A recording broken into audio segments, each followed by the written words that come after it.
it's like, whoa, and it blows your mind. It's all the shading and stuff. It's really well shaded. Everything looks so rounded. And you're really going to think that it's a game that's a generation ahead of its time. Yeah, brilliant. Last-second timing stuff in there where you have to jump real quick. I think a lot of people are going to be surprised at the kind of game that Donkey Kong Country is.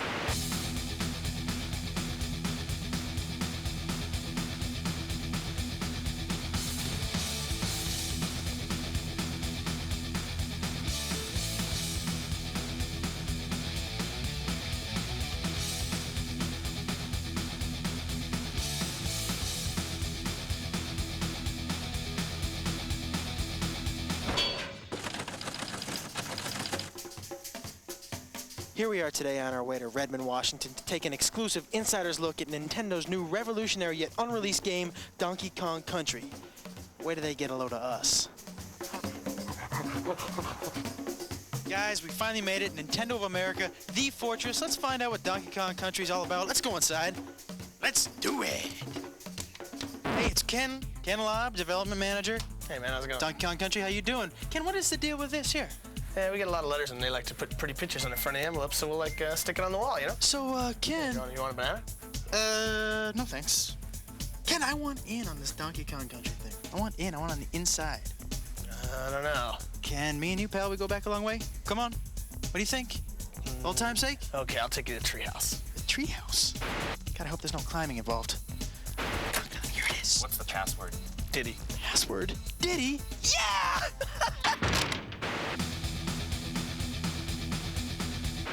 You know, after about 1,000 ditties, we finally get into the treehouse. We're gonna say hello to Tony Harmon. He is the product development manager here at Nintendo. Tony, how you doing? Pretty good. Welcome to the treehouse. Thank you very much. And I want to know, the story behind the game. I'm here to talk about the story. I'm the wrong guy. We need to get Dan here. This is Dan Osten. Oh, Dan! What's up? How are you? Pretty good. Good, Dan. I want to know something about this story. Basically, we had a chance to kind of create a new story for Donkey Kong. We gave him a world to live in, some supporting characters, foremost among those Diddy Kong, the little Kong wannabe monkey guy. Little Kong wannabe? He's a cool little dude who follows Kong around, tries to be just like him. The story actually picks up with Diddy sitting in the jungle guarding the banana horde. No sooner does the storm start, nightfall, Kremlings come, stuff Diddy in the barrel. What are... Kremlings are the tribe of evil reptilian beings who inhabit the island, and they're very envious of Kong's banana stockpile. As we all are. Yes, as anyone would be. Yeah. And they stuff Diddy in the barrel, punt it in the bushes, and grab all the bananas and take off with the loot. Donkey wakes up and... Next day, Kong wakes up, where's my bananas? He goes out to find him. Rescue his little buddy, find out where he is. But Kong's angry, he's got his little buddy back, but he needs his bananas. So we get the Kremlins, we got Diddy, and we get the big fella. Tony, did you have a favorite character? Are there more characters in this? There's a lot of characters. I like the whole Kong family. We got Cranky. Cranky's the star of the original Donkey Kong game. Still alive, is he? Dad or grandfather played that game. Wow.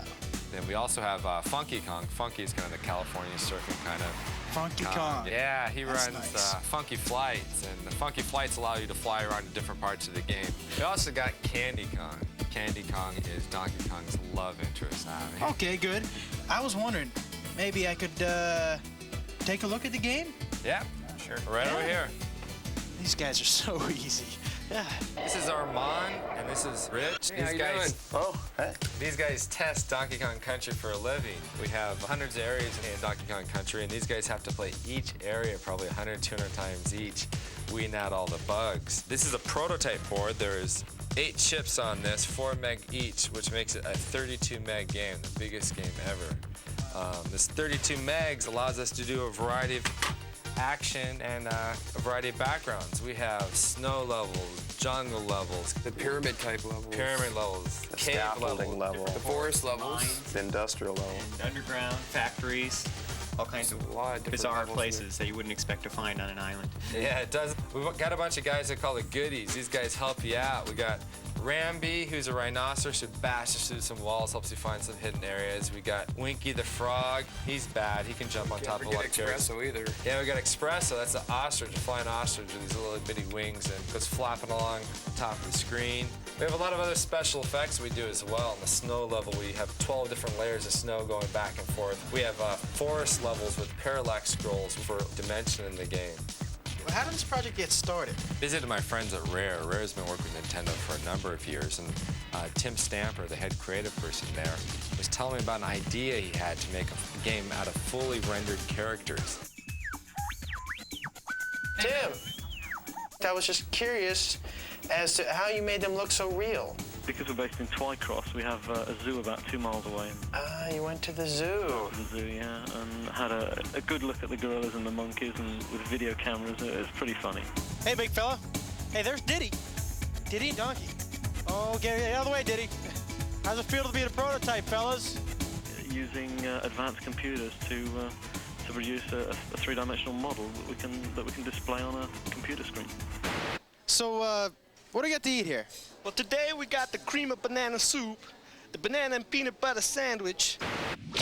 Hey, well, your name is George, George Zachary from Silicon Graphics. I was wondering if you could help me out a little bit in explaining the game. Sure, it's a really cool game. It was created on this thing called the Challenge, which is this really advanced supercomputer. Basically, picture 20 supercomputers in a box. Now, with all this technology, am I going to have to buy an adapter for my home Nintendo? Not at all. In fact, when the game was created on the Challenge, it was basically specially output to the Super Nintendo game system. So it basically comes in a cartridge, you stick it in the system, and you play. How do we make the roundness, the 3D? Actually, it was created on the Challenge, first in a wireframe. Actually, then you grow shade them, or you can Phong shade them, and then you actually texture map them. And you can even trilinearly bitmap interpolate. That sounds a little dangerous. Let me ask you this. I heard downstairs something about ACM Yeah, that's technology. advanced computer modeling. Basically, what you can do with it is it lets you create fully realistic, fully rendered 3D graphics, so the person has a sense of really being there. Same computers that were used in Terminator 2, Jurassic Park, new movies like True Lies, Mask. A year and a half later, we're closing on the finish of the game. All right, here we are. We're about to talk to two guys who play this game 24 hours a day, 7 days a week. And guess what, folks? Guess what? They get paid. This is Henry. Henry, say hello. Hey, what's up? Henry, we were wondering if maybe you could show us a couple tips, some pointers. Yeah, sure, no problem. That'd be great. Okay, well, this is the first level, and this is Donkey Kong's treehouse, and that's where we got our name from. And there's a banana arrow on top of the trees when you first start. Donkey Kong can drop down there, and he can knock the keg out of the floor, and he can roll it up against the wall and bounce back and ride it. And Donkey Kong will just cruise straight through the first part of this stage, and it's a good way to get people started off. You can just bowl over some of the tougher enemies that might have gave him a problem. Right. Yeah, hey, you hungry? You want a banana? No. Well, I guess I could show you something else, too. This is a snow level later on in the game. It is snowing. Donkey Kong can now ride thin barrels and shoot out. And this one part here is a series of barrels, and if you can navigate it properly, almost perfect, and not miss anything, you can score a bunch of free men at the end of the level. Bunch of free men, not just one. Yep, a bunch. A blue balloon comes up, and Donkey Kong can grab it. There it is. Is it very hard? It's tough. You got to get it down perfect. And Wow, so you got a bunch of free men. Let's go talk to Isaac. This is Isaac. Isaac, say hello. Hello. Isaac, I was wondering maybe you could show us a couple more pointers. Possible? Yeah, I can do that. No problem. These guys are great. All right. What do we got? We got more Okay. snow. Yeah, we have more snow here. Okay.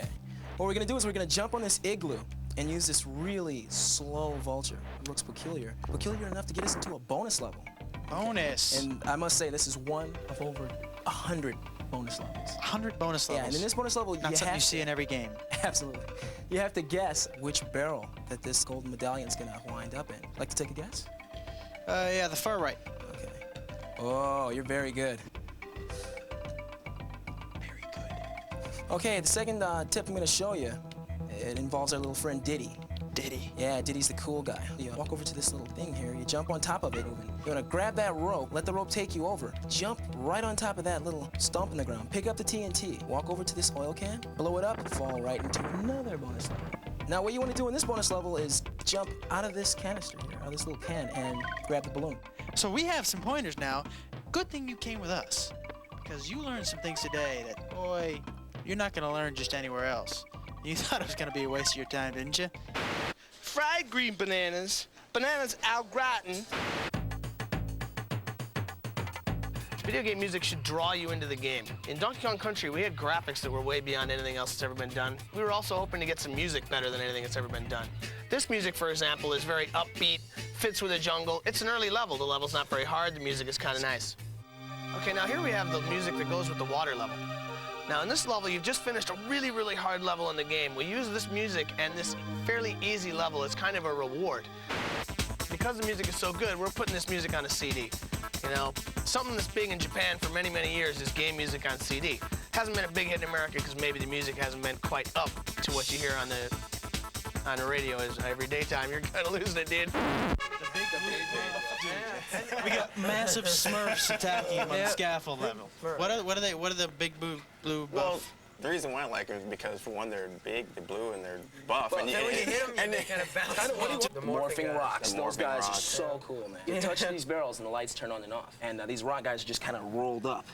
And you hit this light, they unroll and they start walking towards you. It's so cool. And it's really... And you got to switch them on and off. Sounds a little scary.